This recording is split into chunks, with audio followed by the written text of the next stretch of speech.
Bonjour les enfants, je suis Clem. Aujourd'hui, nous allons apprendre à ne pas utiliser des images qui ne nous appartiennent pas. J'aime les vocales escarpins. Monsieur, vous êtes sûr que ça va? Nous allons très bien.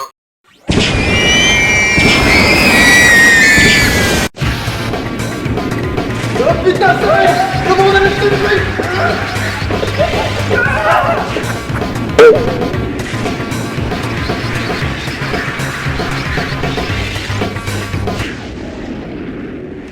Bon, aujourd'hui on va reparler des malheurs de Sophie et de Marcelino Pagnivino. Pourquoi? Parce qu'à cause de ce petit enculé, la vidéo précédente qu'on a fait dessus a été bloquée pour droit d'auteur à la con. Alors que franchement, Marcelino Pagnivino, personne n'en a rien à branler sur des cinémas de merde qui est chiant. Franchement, personne n'en a rien à foutre. Alors qu'est-ce que vous venez m'emmerder avec ce truc? Je sais même pas pourquoi j'en reparle. Alors je résume vite fait, Marcelino, c'est un petit con qui a été abandonné à la naissance, il est recueilli par des moines tous plus effrayants les uns que les autres, il est totalement starbé, du coup il croit que les animaux lui parlent, il voit des fantômes et son seul but c'est de retrouver sa mère, sauf que personne n'a eu la bonne idée de lui dire qu'elle était morte cette conne, comme une grosse merde. Puis un jour, Jésus lui dit que...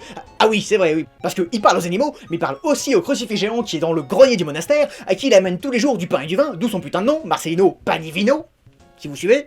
Et donc, Jésus lui demande ce qu'il veut pour son anniversaire, il lui propose de faire le tour du monde, de devenir riche, des putes de luxe et de la coke. Mais non, Marcelino, c'est un petit emmerdeur. Oui, je suis énervé, oui, en plus j'aime pas cette série. Alors Marcelino, il dit au crucifix géant qu'il voudrait retrouver sa mère qui est crevée la gueule ouverte, et là Jésus lui répond, pas de problème. Du coup, Marcelino s'accroche au crucifix géant et s'envole dans le ciel, et du coup, il va sans doute se désintégrer en rentrant dans la stratosphère. Voilà.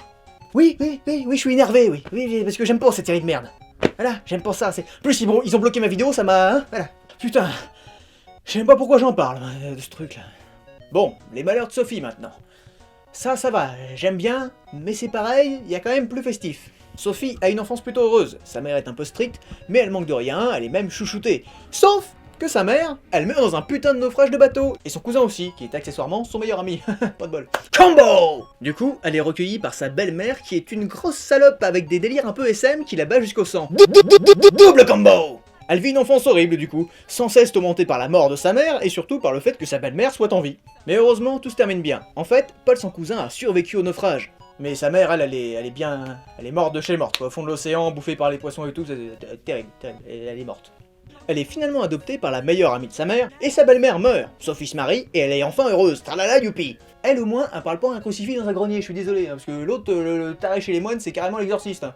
Voilà, alors si la vidéo t'a plu, abonne-toi et like la page Facebook, et sinon, va te faire foutre, et abonne-toi quand même. Et partage la vidéo avec tes amis, et si elle est pas rembobinée, t'as qu'à te la foutre dans le cul. Alors, est-ce qu'on peut sortir par le magnétoscope ou on peut pas?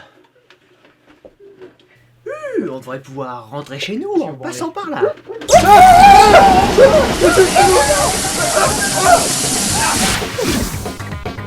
Monsieur Cthulhu?